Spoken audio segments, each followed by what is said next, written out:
नमस्कार दोस्तों। आप सुन रहे हैं डिटेक्टिव डायरी, जहां हर कहानी एक केस है और हर केस में छुपा है एक राज। रात का समय था। घड़ी में 11:40 हो रहे थे। डिटेक्टिव अर्जुन राठौर अपने ऑफिस में अकेला बैठा था। टेबल पर फाइलें फैली हुई थीं। एक पुरानी डायरी खुली पड़ी थी और चाय का कप ठंडा हो चुका था। तभी दरवाजे के नीचे से किसी ने एक लिफाफा अंदर सरका दिया। अर्जुन ने पहले ध्यान नहीं दिया, लेकिन जब उसे हल्की सी सरसराहट की आवाज सुनाई दी, वो रुक गया। वो धीरे से उठा और दरवाजे के पास गया। नीचे सफेद रंग का एक लिफाफा पड़ा था। ना भेजने वाले का नाम, ना कोई पता, सिर्फ उस पर एक नंबर लिखा था, 27। अर्जुन के चेहरे पर हल्का सा तनाव आ गया। उसने लिफाफा खोला। अंदर एक छोटी सी चिट्ठी थी। उस पर लिखा था, अगर सच जानना है तो आज रात 12 बजे पुरानी हवेली आ जाओ। अकेले आना। बस इतना ही। कोई नाम नहीं, कोई हस्ताक्षर नहीं। अर्जुन ने गहरी सांस ली। पुरानी हवेली, वही हवेली जिसे लोग खूनी हवेली कहते थे। शहर के कोने पर खड़ी एक टूटी फूटी इमारत। लोग कहते थे 27 साल पहले वहां एक खून हुआ था और उस रात के बाद से वहां अजीब घटनाएं होती रहती हैं। अर्जुन ने घड़ी देखी। 11:52। सिर्फ 8 मिनट बचे थे। वो ऐसे मामलों से कभी नहीं डरता था। उसने अपनी कोट उठाई, रिवॉल्वर चेक की, टॉर्च जेब में रखी और बिना किसी को बताए ऑफिस से निकल गया। रात बिल्कुल शांत थी। सड़क पर स्ट्रीट लाइट की हल्की पीली रोशनी थी। आसमान में दूर कहीं बिजली चमक रही थी। जब अर्जुन हवेली के बाहर पहुंचा, उसने गाड़ी रोकी। हवेली को देखते ही एक अजीब सा एहसास होता था। बड़ी सी बिल्डिंग, टूटी हुई खिड़कियां, दरवाजा आधा खुला, जैसे कोई अंदर उसका इंतजार कर रहा हो। घड़ी में 12 बज गए। हवा तेज चलने लगी। दरवाजा अपने आप धीरे से किर्र की आवाज के साथ खुल गया। अर्जुन ने टॉर्च जलाई। अंदर घना अंधेरा था। सिर्फ दीवार पर लगी पुरानी घड़ी की टिक टिक टिक की आवाज सुनाई दे रही थी। हर कदम की आवाज गूंज रही थी। फर्श पर धूल जमी थी, लेकिन धूल पर एक ताजा पैरों का निशान था। मतलब कोई अभी अभी यहां आया है। अर्जुन धीरे धीरे आगे बढ़ा। तभी ऊपर से किसी के चलने की आवाज आई। ठक ठक ठक, जैसे कोई सीढ़ियां चढ़ रहा हो। अर्जुन ने तुरंत ऊपर टॉर्च की रोशनी डाली, लेकिन वहां कोई नहीं था। आवाज बंद हो चुकी थी। सन्नाटा और गहरा हो गया। वो सीढ़ियों की तरफ बढ़ा। हर कदम के साथ हवा ठंडी होती जा रही थी। दिल की धड़कन तेज। और तभी उसके पैर के पास कुछ गीला सा महसूस हुआ। उसने टॉर्च नीचे डाली। फर्श पर गहरे लाल रंग का एक धब्बा था, खून, और वो बिल्कुल ताजा लग रहा था। अर्जुन रुक गया। उसने धीरे से कहा, यहां कोई है। और तभी ऊपर वाले कमरे का दरवाजा जोर से बंद हुआ। धड़ाम। अर्जुन तेजी से सीढ़ियां चढ़ा। जैसे ही वो ऊपर पहुंचा, कमरा खाली था। खिड़की हिल रही थी, पर्दे हवा में उड़ रहे थे और दीवार पर खून से लिखा था 27। अर्जुन के चेहरे पर हैरानी और गुस्सा दोनों थे। ये सिर्फ एक बुलावा नहीं था, ये एक चुनौती थी। किसी ने उसे यहां बुलाया था और वो चाहता था कि अर्जुन इस राज तक पहुंचे। लेकिन सवाल ये है, ये 27 क्या है? 27 साल पुराना राज, या 27 लोगों की कोई सूची, या फिर अगला नंबर 27 का? अर्जुन ने अपनी डायरी निकाली और लिखा, केस फाइल 27 शुरू होता है आज रात से। लेकिन उसे बिल्कुल अंदाजा नहीं था, ये केस उसकी जिंदगी का सबसे निजी मामला बनने वाला है। क्या हवेली में कोई छिपा हुआ है? क्या सच में खून हो चुका है? या ये सिर्फ डराने का खेल है? इन सवालों का जवाब मिलेगा। ऊपर वाले कमरे में खड़े अर्जुन की नजर दीवार पर लिखे 27 पर टिक गई। खून अभी पूरी तरह सूखा नहीं था। मतलब जो भी यहां था, अभी ज्यादा देर पहले नहीं गया। अर्जुन ने पूरे कमरे को ध्यान से देखा। पुराना लकड़ी का फर्नीचर, टूटी कुर्सी, एक मेज जिस पर धूल जमी थी, लेकिन मेज पे पास फर्श पर घसीटने के निशान थे, जैसे किसी भारी चीज को यहां खींच कर लाया गया हो। अर्जुन धीरे धीरे आगे बढ़ा। कमरे के कोने में एक कुर्सी पड़ी थी और उस कुर्सी पर एक आदमी बैठा था। उसका सिर एक तरफ झुका हुआ था, आंखें खुली हुई, चेहरे पर डर साफ दिखाई दे रहा था। अर्जुन तुरंत पास गया।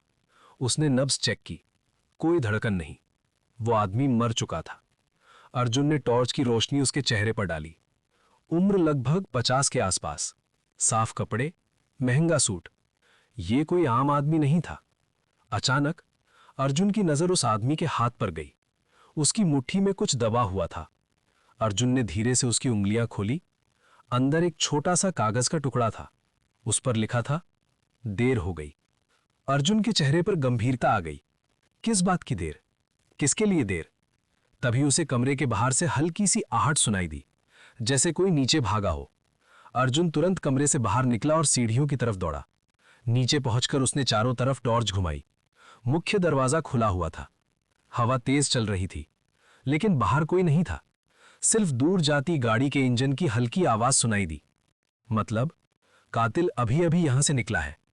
अर्जुन वापस कमरे में आया। उसने अपने फोन से पुलिस को सूचना दी। कुछ ही देर में सायरन की आवाज हवेली के बाहर गूंजने लगी। पुलिस इंस्पेक्टर शर्मा मौके पर पहुंचे। अर्जुन, फिर से तुम? शर्मा ने हैरानी से पूछा। अर्जुन ने शांत आवाज में कहा, मुझे यहां बुलाया गया था। पुलिस ने लाश की जांच शुरू की। पहचान होने में ज्यादा समय नहीं लगा।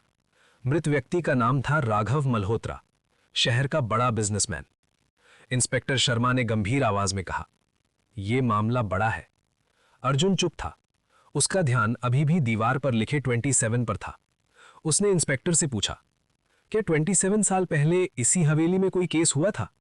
शर्मा थोड़ा रुके, फिर बोले, हां, एक हत्या हुई थी, लेकिन केस अधूरा रह गया था। अर्जुन की आंखों में चमक आ गई।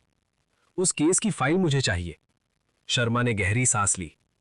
तुम अभी भी अपने पिता के केस को नहीं भूले हैं ना? कमरे में एक पल के लिए सन्नाटा छा गया। अर्जुन ने कुछ नहीं कहा, लेकिन उसके चेहरे पर साफ था, यह मामला अब सिर्फ एक हत्या का नहीं रहा। यह कुछ पुराना है, कुछ ऐसा जो 27 साल से दबा हुआ था और शायद आज फिर से शुरू हुआ है। राघव मल्होत्रा की मौत एक इत्तेफाक नहीं थी। यह किसी बड़ी योजना का पहला कदम था। लेकिन असली सवाल अब यह है, कातिल कौन है और उसने अर्जुन को ही क्यों बुलाया? क्या यह सिर्फ खेल है या कोई अर्जुन को सच दिखाना चाहता है? सुबह हो चुकी थी। हवेली के बाहर पुलिस की गाड़ियां खड़ी थीं। मीडिया भी पहुंच चुका था। लेकिन अर्जुन की नजर इन सब पर नहीं थी। वो अपने हाथ में एक पुरानी फाइल पकड़े खड़ा था। फाइल पर लिखा था, केस 27 साल पुराना। उसके हाथ थोड़े भारी लग रहे थे। इंस्पेक्टर शर्मा ने फाइल देते हुए कहा था, यह वही केस है जिसमें तुम्हारे पिता का नाम आया था। अर्जुन ने धीरे से फाइल खोली। पहला पन्ना, मृतक विक्रम राठौर। अर्जुन की सांस एक पल को रुक गई। विक्रम राठौर, उसके पिता? 27 साल पहले इसी हवेली में एक बड़ा व्यापारिक सौदा होने वाला था, लेकिन उस रात एक हत्या हुई और आरोप लगा था विक्रम राठौर पर। अर्जुन को याद है, वो सिर्फ 8 साल का था। उसने अपनी मां को रोते देखा था, लोगों को घर के बाहर बातें करते सुना था। कातिल का बेटा, ये शब्द आज भी उसके कानों में गूंजते थे। फाइल में आगे लिखा था, विक्रम राठौर को गिरफ्तार किया गया, लेकिन कुछ ही महीनों बाद जेल में उनकी मौत हो गई। आधिकारिक रिपोर्ट में लिखा था, दिल का दौरा, लेकिन कई सवाल अनसुलझे रह गए थे। सबूत अधूरे थे, गवाह गायब हो गए थे और केस बंद कर दिया गया था। अर्जुन की आंखों में गुस्सा और दर्द दोनों थे। तभी इंस्पेक्टर शर्मा बोले, राघव मल्होत्रा उसी सौदे में शामिल था। अर्जुन ने तुरंत सिर उठाया। मतलब वो उस रात यहां था? शर्मा ने सिर हिलाया। हां, लेकिन उसने गवाही दी थी कि तुम्हारे पिता ने ही गोली चलाई थी। कमरे में कुछ पल के लिए सन्नाटा छा गया। अब तस्वीर साफ होने लगी थी। 27 साल पहले एक हत्या, झूठी गवाही और अब उसी जगह पर राघव की हत्या। क्या यह बदला है या कोई पुराना सच सामने आ रहा है? अर्जुन ने फाइल के आखिरी पन्ने पर नजर डाली। वहां 4 लोगों के नाम थे, विक्रम राठौर, राघव मल्होत्रा, समीर खन्ना और एक नाम जो धुंधला था, जैसे जानबूझकर मिटाया गया हो। अर्जुन ने धीरे से कहा, यह नाम क्यों छुपाया गया है? शर्मा ने कंधे उचका दिए। पुरानी फाइल है, शायद गलती से मिट गया होगा। लेकिन अर्जुन को यकीन नहीं था। यह गलती नहीं थी, यह जानबूझकर किया गया था। तभी अर्जुन का फोन बजा, अनजान नंबर। उसने कॉल उठाई। दूसरी तरफ से एक धीमी भारी आवाज आई, सच जानना चाहते हो तो पुराने गवाहों से मिलो। और कॉल कट गई। अर्जुन ने फोन नीचे किया। उसकी आंखों में अब डर नहीं था, सिर्फ एक ठान लिया हुआ फैसला था। यह मामला अब सिर्फ एक केस नहीं रहा, यह उसके पिता की इज्जत का सवाल था। अगर 27 साल पहले सच छुपाया गया था, तो अब वो सच बाहर आएगा, चाहे जो भी कीमत चुकानी पड़े। लेकिन सवाल अभी भी बाकी है, उस धुंधले नाम के पीछे कौन है और क्या वो इंसान अभी भी जिंदा है? इन सवालों का जवाब मिलेगा। अर्जुन पूरी रात सो नहीं पाया। उसके सामने बार बार वही सवाल घूम रहा था, 27 साल पुराना सच आखिर क्या था? सुबह होते ही वो फिर से हवेली पहुंच गया। इस बार पुलिस जा चुकी थी। अंदर सन्नाटा था, लेकिन अर्जुन को पता था, अक्सर जवाब वहीं मिलते हैं जहां लोग ढूंढना छोड़ देते हैं।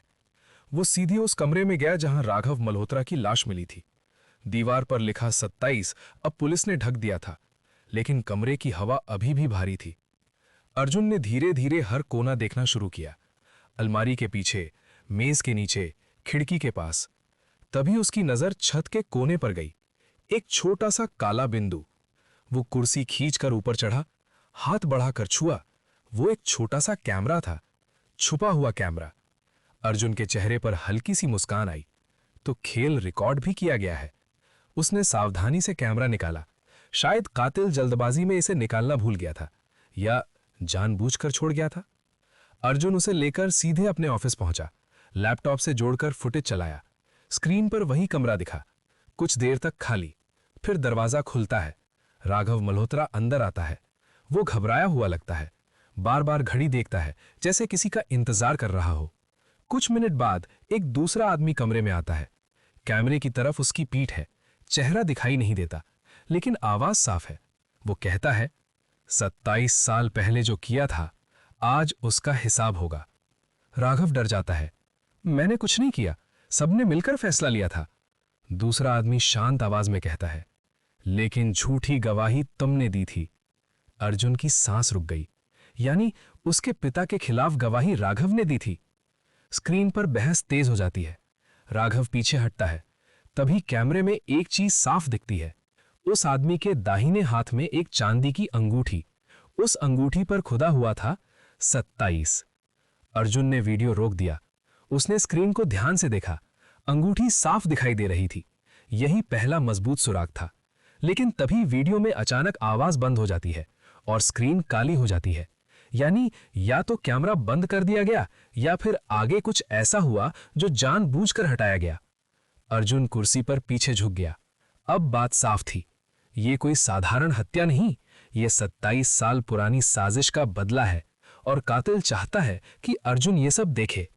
लेकिन सवाल ये है, वो आदमी कौन है और उसने कैमरा जानबूझकर क्यों छोड़ा? क्या वो अर्जुन की मदद कर रहा है या उसे किसी जाल में फंसा रहा है? अर्जुन ने धीरे से अपनी डायरी में लिखा, सुराग नंबर 1, चांदी की अंगूठी नंबर 27। लेकिन उसे नहीं पता था, अगला सुराग खुद उसके पास चलकर आने वाला है। कौन है वो शख्स, और क्या इस कहानी में कोई और भी शामिल है? अर्जुन अपने ऑफिस में बैठा था। उसकी नजर बार बार लैपटॉप स्क्रीन पर रुकी हुई उस अंगूठी की तस्वीर पर जा रही थी। चांदी की अंगूठी जिस पर खुदा था 27। उसे समझ आ चुका था, ये कोई आम बदला नहीं है, ये सोची समझी योजना है। तभी ऑफिस का दरवाजा धीरे से खुला। अर्जुन ने सिर उठाया। दरवाजे पर एक औरत खड़ी थी, करीब 30 साल की। चेहरे पर घबराहट साफ दिख रही थी। उसने हल्की आवाज में कहा, क्या मैं अंदर आ सकती हूं? अर्जुन ने इशारा किया, जी बैठिए। वो कुर्सी पर बैठी, लेकिन उसकी उंगलियां कांप रही थीं। मेरा नाम मीरा है, उसने कहा। अर्जुन चुप रहा। वो आगे बोली, राघव मल्होत्रा मेरे जानने वाले थे। अर्जुन की नजर तेज हो गई। आप क्या जानती हैं? मीरा ने इधर उधर देखा, जैसे कोई सुन रहा हो। फिर धीमी आवाज में बोली, राघव की मौत हादसा नहीं थी, और जो हुआ वो 27 साल पुरानी बात से जुड़ा है। अर्जुन ने ध्यान से पूछा, आपको ये कैसे पता? मीरा ने गहरी सांस ली। क्योंकि उस रात मैं हवेली के पास थी। कमरे में सन्नाटा छा गया। अर्जुन थोड़ा आगे झुका। आप वहां क्या कर रही थी? मीरा की आंखों में डर था। मुझे एक फोन आया था। कहा गया था कि अगर सच जानना है तो हवेली आओ। अर्जुन की भौवें सिकुड़ गईं। उसे भी तो ऐसा ही संदेश मिला था। मतलब कातिल कई लोगों को बुला रहा है। मीरा ने आगे कहा, लेकिन मैं अंदर नहीं गई, लेकिन मैंने एक आदमी को बाहर निकलते देखा। अर्जुन तुरंत बोला, क्या आपने उसका चेहरा देखा? मीरा ने सिर हिलाया। नहीं, वो अंधेरे में था, लेकिन उसके हाथ में एक चमकती हुई अंगूठी थी। अर्जुन का दिल तेज धड़कने लगा। क्या उस पर 27 लिखा था? मीरा ने चौंक कर उसकी तरफ देखा। आपको कैसे पता? अब दोनों के बीच एक अजीब सा रिश्ता बन चुका था। दोनों एक ही जाल में फंसे थे। मीरा ने धीरे से कहा, लेकिन सावधान रहिए, राघव अकेला नहीं था, उसके और भी साथी थे। अर्जुन ने पूछा, कौन? मीरा ने जवाब दिया, समीर खन्ना और 2 और लोग जिनके नाम अभी भी छुपे हुए हैं। अर्जुन को फाइल का धुंधला नाम याद आया। क्या वही नाम मीरा जानती है? लेकिन तभी अर्जुन का फोन बजा। अनजान नंबर। उसने कॉल उठाई। दूसरी तरफ वही भारी आवाज थी, बहुत सवाल मत पूछो, अगला नंबर तय हो चुका है। कॉल कट गई। अर्जुन ने तुरंत मीरा की तरफ देखा, लेकिन कुर्सी खाली थी। मीरा गायब थी। दरवाजा हल्का सा खुला हुआ था। अर्जुन तेजी से बाहर भागा, लेकिन सीढ़ियों के पास सिर्फ सन्नाटा था। वो जा चुकी थी। अब सवाल और गहरा हो चुका था। मीरा सच बोल रही थी या वो खुद इस खेल का हिस्सा है? और अगला नंबर कौन है? क्या कातिल फिर वार करने वाला है? मीरा के अचानक गायब हो जाने के बाद अर्जुन पूरी तरह सतर्क हो गया था। उसे साफ समझ आ गया था, ये खेल अभी खत्म नहीं हुआ है और कातिल अगला कदम जल्दी उठाने वाला है। अगली सुबह अर्जुन अपने ऑफिस में बैठा ही था कि उसका फोन बजा। इस बार कॉल इंस्पेक्टर शर्मा का था। आवाज गंभीर थी। अर्जुन, एक और हत्या हो गई है। अर्जुन कुछ पल चुप रहा, फिर बोला, नाम? शर्मा ने जवाब दिया, समीर खन्ना। कमरे में जैसे हवा रुक गई। वही नाम जो 27 साल पुराने केस की फाइल में था। अर्जुन तुरंत मौके पर पहुंचा। इस बार जगह हवेली नहीं थी। शहर के बीचों बीच एक बड़ा सा बंगला, बाहर पुलिस की गाड़ियां, अंदर अफरा तफरी। समीर खन्ना का शरीर उसके स्टडी रूम में मिला था। वो अपनी कुर्सी पर गिरा हुआ था, चेहरे पर वही डर जो राघव के चेहरे पर था। अर्जुन धीरे धीरे कमरे में दाखिल हुआ। उसने चारों तरफ नजर दौड़ाई। कमरा साफ सुथरा था, कहीं जबरदस्ती के निशान नहीं। मतलब समीर अपने कातिल को जानता था और उसने खुद दरवाजा खोला होगा। तभी अर्जुन की नजर दीवार पर गई। वहां भी खून से लिखा था 27। अब ये साफ था, ये कोई सीरियल किलर नहीं, ये एक तय की गई सूची है और उस सूची के नाम एक एक करके खत्म हो रहे हैं। अर्जुन ने इंस्पेक्टर शर्मा से पूछा, मौत का कारण? शर्मा बोले, करीब से गोली मारी गई है, साइलेंसर इस्तेमाल हुआ लगता है। अर्जुन ने नीचे फर्श पर देखा। वहां एक छोटा सा कागज पड़ा था। उसने दस्ताने पहनकर उठाया। उस पर लिखा था, 2 पूरे हुए, बाकी 5। अर्जुन की आंखें सिकुड़ गईं। मतलब सूची में कुल 7 नाम हैं और 2 लोग मर चुके हैं, राघव मल्होत्रा, समीर खन्ना। अब बाकी 5 कौन हैं? तभी अर्जुन को कुछ याद आया। मीरा ने कहा था, राघव अकेला नहीं था। क्या उसे बाकी नाम पता है? लेकिन सवाल यह है, मीरा कहां है? क्या वो सुरक्षित है या वो खुद इस सबके पीछे है? तभी अर्जुन का फोन फिर बजा। इस बार एक मैसेज आया, अज्ञात नंबर से। उसमें सिर्फ एक लाइन थी, पुरानी फाइल का आखिरी पन्ना देखो। अर्जुन का दिल जोर से धड़का। वो समझ गया, सच वहीं छुपा है।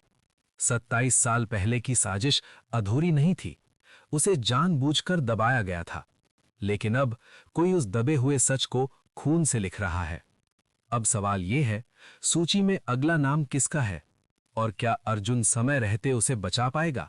समीर खन्ना की हत्या के बाद अर्जुन के दिमाग में एक ही सवाल घूम रहा था, सूची में बाकी नाम कौन है? और सबसे बड़ा सवाल, इस खेल का असली मास्टरमाइंड कौन है? अर्जुन सीधे अपने ऑफिस पहुंचा। उसने 27 साल पुरानी फाइल फिर से खोली। हर पन्ना ध्यान से देखने लगा, रिपोर्ट, बयान, पुलिस नोट्स। लेकिन अचानक उसकी नजर आखिरी पन्ने पर रुकी, वहीं जहां एक नाम धुंधला किया गया था। अर्जुन ने फाइल को रोशनी में उठाकर देखा। नाम को मिटाने की कोशिश की गई थी, लेकिन हल्का सा अक्षर अभी भी दिख रहा था, क। अर्जुन ने धीरे से कहा, क कौन हो सकता है? तभी उसे याद आया, उस पुराने सौदे में 4 लोग शामिल थे, विक्रम राठौर, राघव मल्होत्रा, समीर खन्ना और चौथा आदमी जिसका नाम अब गायब था। अर्जुन ने इंस्पेक्टर शर्मा को फोन किया, मुझे 27 साल पुराने उस बिजनेस डील की पूरी जानकारी चाहिए।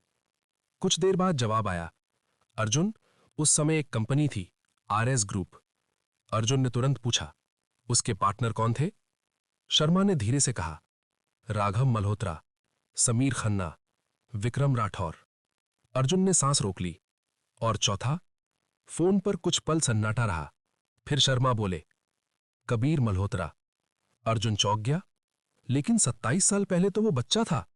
शर्मा बोले, हां, तब वो सिर्फ 10 साल का था, राघव का बेटा। अब तस्वीर थोड़ी साफ हो रही थी। क्या ये सब बदला है? क्या कबीर अपने पिता के पाप का हिसाब कर रहा है, या वो अपने पिता की मौत का बदला ले रहा है? अर्जुन ने तुरंत कबीर का पता निकाला। शहर के पौश इलाके में उसका घर था। जब अर्जुन वहां पहुंचा, दरवाजा नौकर ने खोला। मिस्टर कबीर घर पर हैं? नौकर ने सिर हिलाया। नहीं साहब, वो सुबह से बाहर गए हैं। अर्जुन जाने ही वाला था कि उसकी नजर दीवार पर टंगी एक तस्वीर पर गई। तस्वीर में कबीर खड़ा था और उसके हाथ में एक चमकती हुई चांदी की अंगूठी थी। अर्जुन का दिल तेजी से धड़कने लगा। वही अंगूठी जिस पर लिखा था 27। लेकिन तभी अर्जुन के फोन पर एक नया मैसेज आया, सच के बहुत करीब पहुंच गए हो, लेकिन असली गद्दार अभी सामने नहीं आया है। अर्जुन ने चारों तरफ देखा, जैसे कोई उसे देख रहा हो। अब यह मामला और खतरनाक हो चुका था, क्योंकि अगर कबीर कातिल है तो अगला शिकार कौन होगा, और अगर कबीर कातिल नहीं है तो असली गद्दार कौन है? कबीर मल्होत्रा की तस्वीर देखने के बाद अर्जुन के मन में कई सवाल उठने लगे थे। तस्वीर में जो अंगूठी थी वो बिल्कुल वैसी ही थी जैसी कैमरे की फुटेज में दिखाई दी थी, चांदी की अंगूठी जिस पर लिखा था 27। अब शक और गहरा हो गया था। क्या सच में कबीर ही इस पूरी कहानी के पीछे है? अर्जुन ने तय किया कि उसे कबीर से मिलना ही होगा, लेकिन उससे पहले उसे मीरा को ढूंढना जरूरी था, क्योंकि मीरा शायद इस रहस्य का बड़ा हिस्सा जानती थी। अर्जुन ने मीरा का नंबर मिलाया। फोन बंद था। उसने उसके बारे में जानकारी निकालने की कोशिश की, लेकिन जैसे मीरा का कोई रिकॉर्ड ही नहीं था, ना कोई स्थायी पता, ना कोई साफ पहचान। ये बात अर्जुन को और परेशान करने लगी। क्या मीरा ने झूठ बोला था, या वो किसी से छिप रही थी? तभी अर्जुन के ऑफिस के बाहर अचानक बिजली चली गई। पूरा कमरा अंधेरे में डूब गया। अर्जुन तुरंत सतर्क हो गया। उसने अपनी टॉर्च निकाली। तभी ऑफिस के दरवाजे के नीचे से किसी ने एक छोटा सा लिफाफा अंदर सरका दिया। अर्जुन धीरे धीरे दरवाजे की तरफ बढ़ा, लेकिन जब उसने दरवाजा खोला, बाहर कोई नहीं था, सिर्फ लंबा खाली गलियारा। अर्जुन ने वापस आकर लिफाफा खोला। अंदर एक छोटा सा पेन ड्राइव था। उसने तुरंत लैपटॉप चालू किया और पेन ड्राइव लगाया। स्क्रीन पर एक ऑडियो फाइल खुली। उसने प्ले किया। कुछ सेकंड तक सिर्फ खामोशी थी। फिर एक आवाज सुनाई दी, वही भारी आवाज जो पहले भी फोन पर आई थी। आवाज बोली, सच तक पहुंचने की कोशिश मत करो, जो हुआ वो इंसाफ है, और अब कोई इसे रोक नहीं सकता।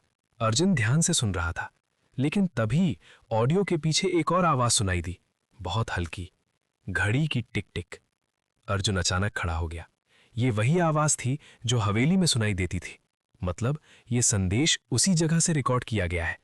कातिल अभी भी हवेली के आसपास है, या शायद अभी भी वहीं छिपा हुआ है। अर्जुन ने तुरंत अपनी जैकेट उठाई।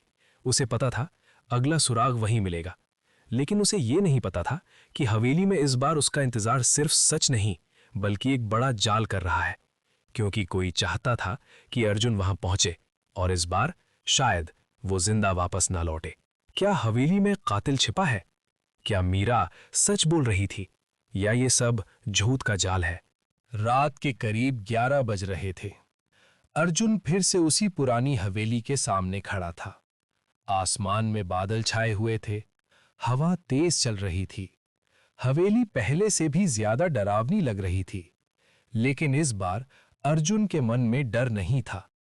उसके मन में सिर्फ एक ही बात थी, आज सच सामने आकर रहेगा। अर्जुन ने टॉर्च जलाई और अंदर कदम रखा। हॉल में वही पुरानी घड़ी टंगी हुई थी और उसकी टिक टिक पूरे सन्नाटे में साफ सुनाई दे रही थी। टिक टिक टिक। अर्जुन धीरे धीरे आगे बढ़ा। उसने पूरे हॉल को ध्यान से देखा। सब कुछ पहले जैसा ही था, लेकिन तभी उसकी नजर फर्श पर गई। धूल पर कुछ नए पैरों के निशान थे, मतलब कोई हाल ही में यहां आया है। अर्जुन उन निशानों का पीछा करने लगा। निशान उसे हवेली के पीछे वाले हिस्से तक ले गए। वहां एक पुराना लकड़ी का दरवाजा था। अर्जुन ने दरवाजा खोला। अंदर एक छोटा सा कमरा था। कमरे में टूटी हुई अलमारियां और पुराने बक्से पड़े थे। पहली नजर में वहां कुछ खास नहीं था, लेकिन अर्जुन को लग रहा था यहां कुछ छिपा हुआ है। उसने कमरे को ध्यान से देखना शुरू किया। तभी उसकी नजर एक पुरानी अलमारी पर गई। अलमारी के पीछे दीवार थोड़ी अलग लग रही थी। अर्जुन ने अलमारी को थोड़ा सा खिसकाया और तभी दीवार में एक छोटा सा छुपा हुआ दरवाजा दिखाई दिया, एक गुप्त दरवाजा। अर्जुन ने सावधानी से उसे खोला। दरवाजा खुलते ही अंदर से ठंडी हवा आई। अंदर एक छोटा सा अंधेरा कमरा था। अर्जुन धीरे धीरे अंदर गया। कमरे में एक मेज थी और मेज पर कई पुरानी फाइलें और तस्वीरें रखी हुई थीं। अर्जुन ने एक फाइल उठाई। जैसे ही उसने उसे खोला, उसकी आंखें फैल गईं। उस फाइल में 27 लोगों के नाम लिखे थे। हर नाम के सामने एक निशान बना था। कुछ नामों के आगे लाल क्रॉस लगा हुआ था। अर्जुन ने ध्यान से देखा। राघव मल्होत्रा, क्रॉस। समीर खन्ना, क्रॉस। मतलब जो मर चुके थे उनके नाम पर क्रॉस लगा दिया गया था। अर्जुन का दिल तेजी से धड़कने लगा। यह कोई अचानक होने वाला बदला नहीं था। यह पूरी योजना पहले से तैयार की गई थी। तभी अर्जुन की नजर मेज पर रखी एक डायरी पर गई। उसने डायरी खोली। पहले पन्ने पर लिखा था, सच्चाई कभी नहीं मरती। 27 साल बाद हर गद्दार को सजा मिलेगी। अर्जुन समझ गया, ये सब 27 साल पुरानी घटना का बदला है। लेकिन तभी अचानक उसके पीछे से किसी के कदमों की आवाज आई। ठक ठक। अर्जुन तुरंत मुड़ा, लेकिन कमरे के दरवाजे पर कोई नहीं था, सिर्फ अंधेरा और सन्नाटा। तभी अचानक कमरे की लाइट अपने आप जल गई। अर्जुन की नजर सामने गई। दीवार पर एक नई तस्वीर टंगी थी। उस तस्वीर में 4 आदमी खड़े थे, विक्रम राठौर, राघव मल्होत्रा, समीर खन्ना और चौथा आदमी जिसका चेहरा अभी तक साफ नहीं दिख रहा था। लेकिन तभी पीछे से वही भारी आवाज गूंजी, सच के बहुत करीब पहुंच गए हो अर्जुन। अर्जुन का दिल जोर से धड़कने लगा।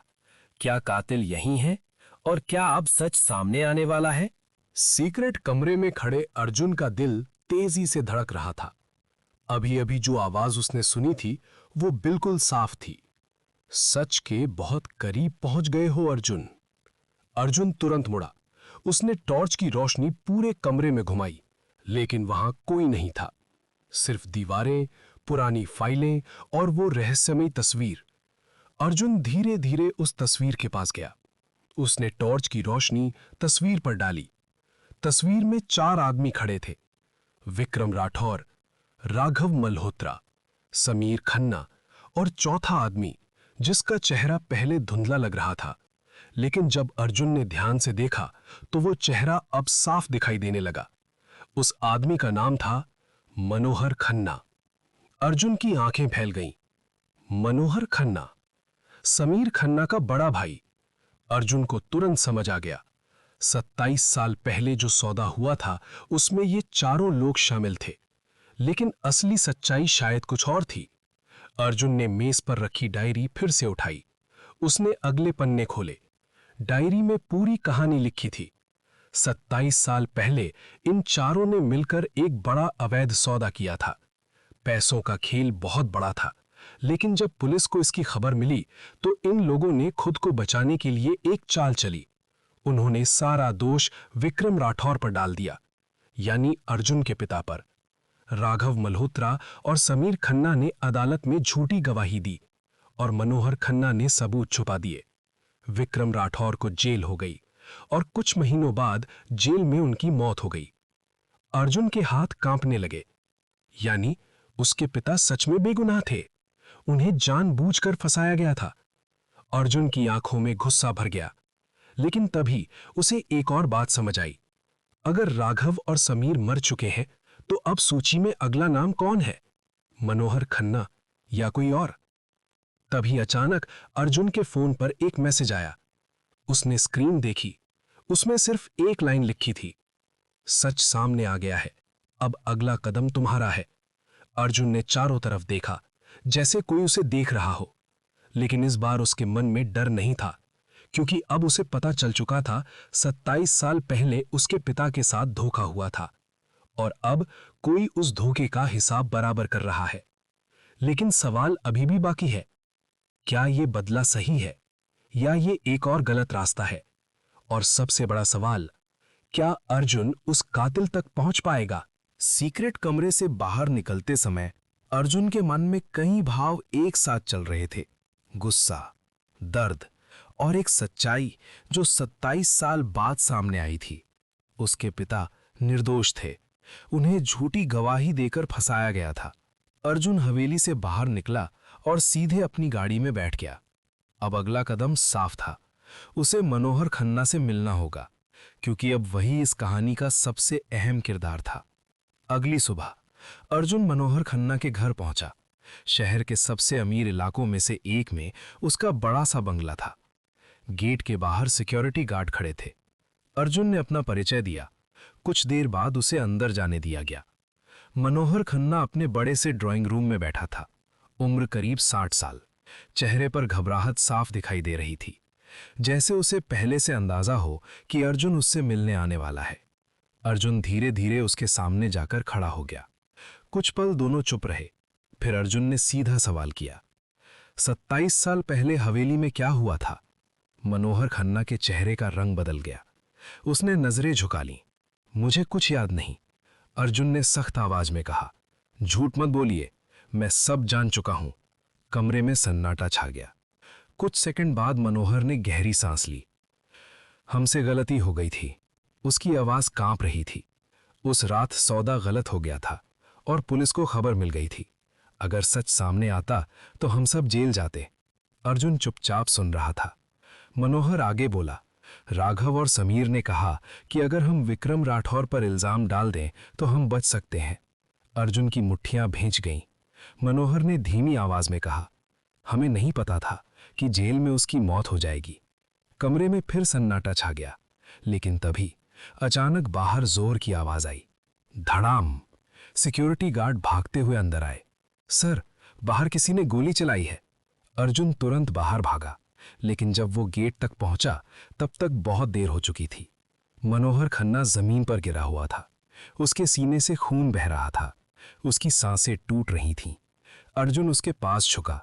मनोहर ने बड़ी मुश्किल से आंखें खोलीं और कांपती आवाज में कहा, कातिल, वो तुम्हारे बहुत करीब है। इतना कहकर उसकी सांस रुक गई। मनोहर खन्ना मर चुका था। अर्जुन कुछ पल वहीं खड़ा रह गया। अब यह साफ था कि कातिल हर कदम पर उससे एक कदम आगे है और शायद वो अर्जुन को बहुत अच्छे से जानता है। लेकिन सवाल यह है, क्या वो कोई पुराना दुश्मन है या कोई ऐसा इंसान जिस पर अर्जुन को बिल्कुल शक नहीं है? मनोहर खन्ना की मौत ने पूरे केस को और उलझा दिया था।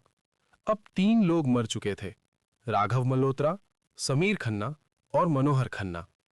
तीनों वही लोग थे जिन्होंने 27 साल पहले अर्जुन के पिता के खिलाफ झूठ बोला था। अर्जुन अपने ऑफिस में बैठा था। टेबल पर कई फाइलें फैली हुई थीं। वो बार बार एक ही बात सोच रहा था, कातिल मुझे सब कुछ क्यों दिखा रहा है?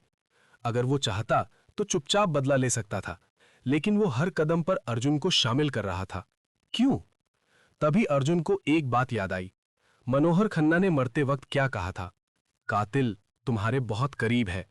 अर्जुन ने तुरंत उन सभी लोगों के बारे में सोचना शुरू किया जो इस केस के दौरान उसके करीब आए थे। इंस्पेक्टर शर्मा, कबीर मल्होत्रा और मीरा। अचानक अर्जुन को एहसास हुआ, मीरा इस केस में आई भी अचानक थी और गायब भी अचानक हो गई। उसने तुरंत मीरा का नंबर फिर से मिलाया, लेकिन फोन अब भी बंद था। अर्जुन ने तय किया, अब उसे कबीर मल्होत्रा से सीधे बात करनी होगी। कुछ देर बाद वो कबीर के घर पहुंचा। इस बार कबीर घर पर था। करीब 37 साल का आदमी, शांत चेहरा, लेकिन आंखों में गुस्सा साफ दिखाई दे रहा था। कबीर ने अर्जुन को अंदर बुलाया। दोनों कुछ देर तक चुप बैठे रहे। फिर अर्जुन ने पूछा, क्या तुम्हें पता है तुम्हारे पिता की हत्या किसने की? कबीर ने धीरे से कहा, हाँ शायद। अर्जुन चौंक गया। कौन? कबीर ने सीधा जवाब दिया, कोई ऐसा जो 27 साल पुराने सच को जानता है। अर्जुन ने ध्यान से कबीर को देखा। और तुम्हें किस पर शक है? कबीर ने अर्जुन की आंखों में देखते हुए कहा, मीरा पर। अर्जुन हैरान रह गया। मीरा? कबीर बोला, मैं उसे जानता हूं। वो अचानक इस शहर में आई और सीधे उन लोगों के बारे में सवाल पूछने लगी जो 27 साल पहले उस सौदे में शामिल थे। अर्जुन का दिमाग तेजी से चलने लगा। क्या मीरा सच में इस सब के पीछे है? लेकिन तभी अर्जुन की नजर कबीर के हाथ पर गई। उसके हाथ में एक चांदी की अंगूठी थी जिस पर लिखा था 27। अर्जुन का दिल एक पल के लिए रुक गया। वही अंगूठी जो कैमरे में दिखाई दी थी। अब शक और गहरा हो चुका था। लेकिन तभी कबीर बोला, यह अंगूठी मेरे पिता की थी, उन्होंने मुझे दी थी। अर्जुन समझ नहीं पा रहा था क्या कबीर सच बोल रहा है या वो भी झूठ के जाल का हिस्सा है। लेकिन अब एक बात साफ थी, मीरा इस कहानी का सबसे बड़ा रहस्य बन चुकी थी। वो कौन है और उसका 27 साल पुराने केस से क्या रिश्ता है? कबीर मल्होत्रा से मिलने के बाद अर्जुन का दिमाग और उलझ गया था। अब इस कहानी में सबसे बड़ा सवाल था, मीरा कौन है और वो अचानक इस केस में क्यों आई? अर्जुन अपने ऑफिस में बैठा इन सवालों के बारे में सोच ही रहा था कि अचानक उसका फोन बजा। अनजान नंबर। अर्जुन ने कॉल उठाई। दूसरी तरफ से वही आवाज आई जिसे वो कई बार सुन चुका था, धीमी लेकिन ठंडी आवाज। अगर सच जानना है तो आज रात फिर से हवेली आओ। और कॉल कट गई। अर्जुन कुछ पल चुप खड़ा रहा। उसे समझ आ गया था कि आज शायद इस रहस्य का अंत होने वाला है। रात के करीब 12 बजे अर्जुन फिर से हवेली पहुंचा। चारों तरफ गहरा सन्नाटा था। हवा तेज चल रही थी। अर्जुन धीरे धीरे अंदर गया। हॉल में वही पुरानी घड़ी टिक टिक कर रही थी। तभी ऊपर वाली मंजिल से किसी के कदमों की आवाज आई, ठक ठक। अर्जुन तेजी से सीढ़ियां चढ़कर ऊपर पहुंचा। कमरे का दरवाजा खुला था और कमरे के बीचों बीच कोई खड़ा था। टॉर्च की रोशनी जैसे ही उस चेहरे पर पड़ी, अर्जुन हैरान रह गया। वो मीरा थी। मीरा शांत खड़ी थी। उसकी आंखों में अब डर नहीं था, सिर्फ ठंडा सा सन्नाटा था। अर्जुन ने धीरे से कहा, तो ये सब तुम कर रही हो? मीरा ने हल्की मुस्कान के साथ जवाब दिया, हाँ, आखिरकार तुम सच तक पहुंच ही गए। कमरे में सन्नाटा फैल गया। अर्जुन ने गुस्से से पूछा, लेकिन क्यों? मीरा की आंखों में अचानक दर्द दिखाई दिया। उसने धीरे से कहा, क्योंकि 27 साल पहले जो हुआ वो सिर्फ एक धोखा नहीं था, वो एक हत्या थी। अर्जुन चुप रहा। मीरा ने आगे कहा, जब पापा को जेल हुई तब हमारा परिवार टूट गया। मुझे किसी और शहर भेज दिया गया और तुम अपनी मां के साथ रहे। हम दोनों भाई बहन थे, लेकिन हमें कभी मिलने नहीं दिया गया। अर्जुन को अब सब समझ आने लगा था। 27 साल पहले का धोखा, एक बिखरा हुआ परिवार और बदले की आग। लेकिन अब सवाल यह था कि क्या मीरा सच में सब कुछ खत्म कर चुकी है या अभी भी कुछ बाकी है? हवेली के कमरे में अर्जुन और मीरा आमने सामने खड़े थे। दोनों के बीच गहरा सन्नाटा था। अर्जुन अभी भी उस सच को समझने की कोशिश कर रहा था। मीरा उसकी अपनी बहन थी।